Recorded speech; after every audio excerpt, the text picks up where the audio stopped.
Em 132 anos de história, o Supremo teve 171 ministros.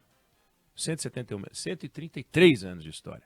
Teve 171 ministros. Dá mais ou menos uma indicação de ministro a cada 1 ano e 3 meses. Não é bem assim. O Supremo começou com 15 ministros, todos indicados de uma vez só. Não é assim, né, no tempo, a cada ano e 3 meses, a cada ano e 2 meses, né? Mas é bastante. Vamos pegar, no entanto, o período compreendido entre a chegada do nosso decano, Gilmar Mendes. Decano não é o mais velho do tribunal, decano é o que entrou há mais tempo no tribunal. O Gilmar Mendes é mais novo do que o Fux. O Gilmar Mendes é mais novo do que a Carmen Lúcia. No entanto, ele é o decano porque entrou há mais tempo. Entrou há 21 anos. Ele entrou em 2002. Olha o que aconteceu de 2002 para cá. Gilmar Mendes, 2002. 2003, 3 ministros. Aires Brito, César Peluso e Joaquim Barbosa. 2004, Eros Grau. 2006, Carmen Lúcia e Ricardo Lewandowski. 2007, Menezes Direito. 2009, Dias Toffoli. 2011, Luiz Fux e Rosa Weber. 2012, Teori Zavascki. 2013, Luiz Roberto Barroso. 2015, Edson Fachin. 2017, Alexandre de Moraes. 2020, Nunes Marques. 2021, André Mendonça. 2023, Cristiano Zanin. E agora, Flávio Dino. Então, se a gente pegar um período de 21 anos, incluindo Flávio Dino, foram 19 indicações para o Supremo Tribunal Federal em 21 anos. É um ritmo frenético. É uma indicação a cada ano e um mês, quase uma por ano. Desses daí, 6 se aposentaram, 2, Menezes Direito e o Teori Zavascki, morreram, e 1, Flávio Dino, ainda não entrou, mas é uma indicação. Então são 19 indicações para o Supremo. É muita indicação, porque, obviamente, a indicação e o momento da indicação tem uma ligação com a idade do ministro. Se você indica um ministro com 40 e poucos anos, é o caso do Zanin, ele vai muito mais longe do que se você indicar um ministro mais velho, né? Então, se a gente for olhar, por exemplo, a data limite para aposentadoria, o Zanin vai até 2050. O Cássio Nunes Marques é 2047, né? Agora, olha que interessante. Com a indicação do Flávio Dino, a gente vai viver um momento que a gente não vive há 21 anos, desde 2002, que é um respiro. Porque se nada acontecer de inesperado, a gente só vai ter um novo ministro no Supremo em 2028, com a aposentadoria do Luiz Fux, que vai chegar aos 75 anos.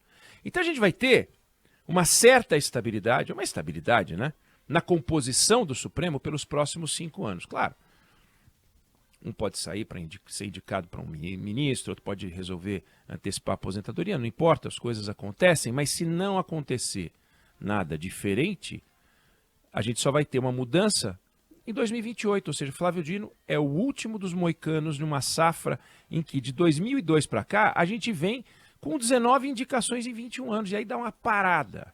Ele é o último dos moicanos, dá uma parada, que é uma novidade para a gente.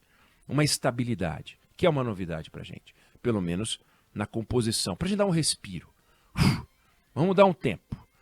Tanto esse respiro por parte do Supremo, que tem uma pauta importante de assuntos para enfrentar, e é uma pauta realmente muito importante, quanto para os outros 2 poderes, para a gente começar a experimentar, quem sabe, a independência e a harmonia que o artigo 2º da Constituição prevê.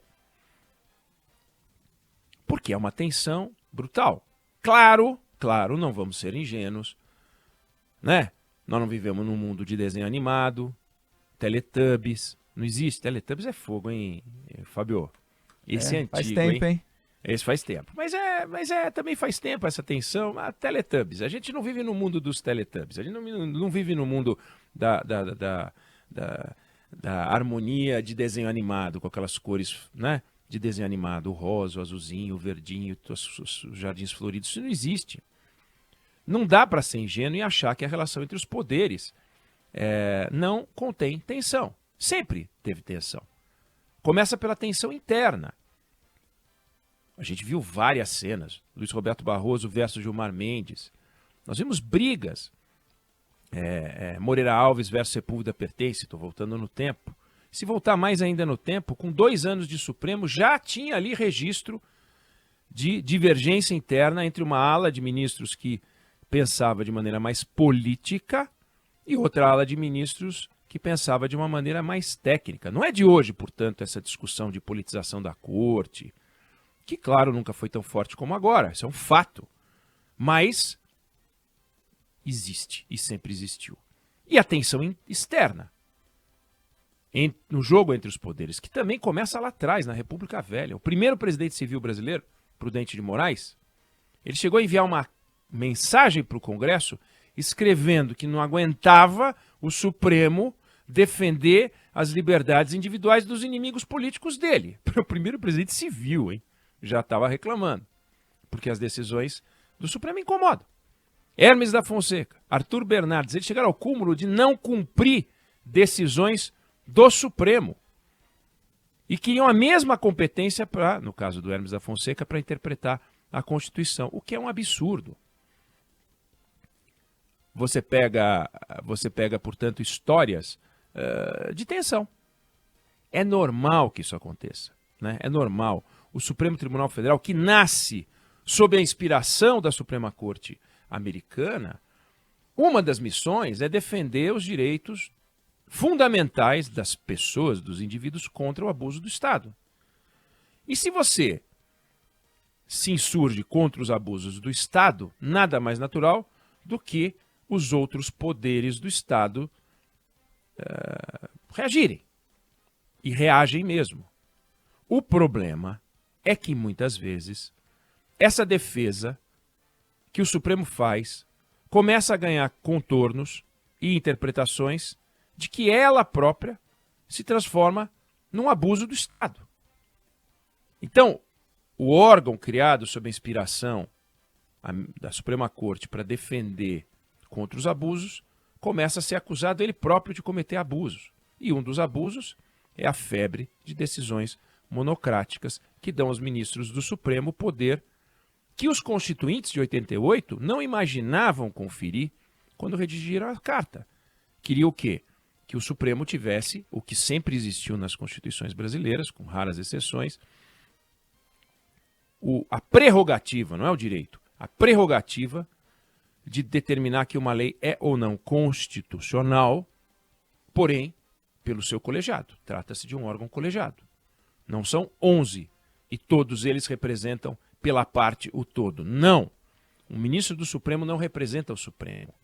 O presidente do Supremo representa o Supremo administrativamente, como instituição, mas não cabe a ele tomar decisões que são próprias do plenário, exclusivas do plenário, entre as quais a decisão sobre a constitucionalidade das leis. E com essa febre de decisões monocráticas, e ontem lembrava de uma aqui, ministra Carmen Lúcia tomando a decisão monocrática de, ao arrepio de uma lei aprovada pelas duas câmaras, a alta e baixa, Câmara e Senado, de repactuar, redistribuir os royalties, ela entendeu que a decisão tomada pelo Congresso não era justa. Não pode. Então, vamos suspender alguns artigos dessa lei? Vamos. 2013, 2023 a lei não está em vigor, porque o Supremo mandou agora para uma Câmara de Conciliação. Como se a conciliação pudesse estar acima da Constituição, quando, chegando ao ponto em que chegou, cabe ao ministro do Supremo, aos ministros do Supremo, arbitrar se a lei é constitucional ou não é constitucional. Não é pactuar nada. E, no entanto, eles inventaram essa coisa chamada pactuação, Câmara de Conciliação.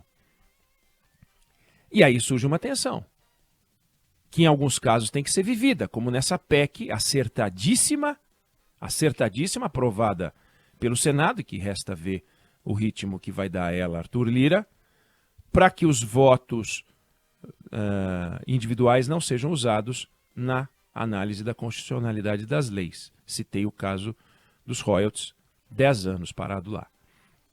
E que sim, o colegiado. Ou seja, algo que a lei prevê, estabelece, o princípio é esse, e, no entanto, os ministros se insurgiram. O próprio presidente do Supremo, Luiz Roberto Barroso, que se insurgiu contra a decisão e que é autor de um livro estabelecendo o princípio contra o qual ele se insurge. Uma loucura. Essa tensão é necessária. Mas a gente precisa tomar cuidado para não ir além da zona de risco discutível, como o debate que o presidente do Senado considera propor para o ano que vem sobre mandato para ministros do Supremo. Risco grande de politização. Ministros pensando no que fazer depois do fim do mandato. Agora eles saem aos 75. Aí eles vão fazer campanha. Vamos aprovar uma PEC permitindo a reeleição de ministros? Ou a PEC vai proibir a reeleição de ministros, mas daí vem alguém e aprova uma PEC permitindo a extensão e a reeleição de ministros? É razoável mexer com isso? Ah, eles vão ficar 10, 12 anos. Sim, se eles ficam 12 anos, entram aos 50, vão sair aos 62 e vão sair para trabalhar? Vão voltar para a política? Porque os ministros, a grande maioria deles, que saiu do Supremo Tribunal Federal, faz uns pareceres aqui ou ali, Joaquim Barbosa, outros ministros, mas até consideraram, né, Joaquim Barbosa para a presidência da República, mas nós vamos criar, abre-se a porta, um risco grande para politização. Adicional, aquilo que se acusa o Supremo de fazer, no entanto, o Senado pode, depois de uma PEC razoável, corretíssima, indiscutível, cometer um exagero. É preciso pensar muito sobre isso. Queremos mandato para ministros do Supremo Tribunal Federal para que logo em seguida eles, numa idade produtiva, saiam por aí, voltando ao sistema político, eventualmente? Faz sentido? Queremos isso? Essa é uma discussão importante para a gente fazer. Não sei se você concorda ou discorda, mas essa é a opinião que eu tenho sobre o assunto.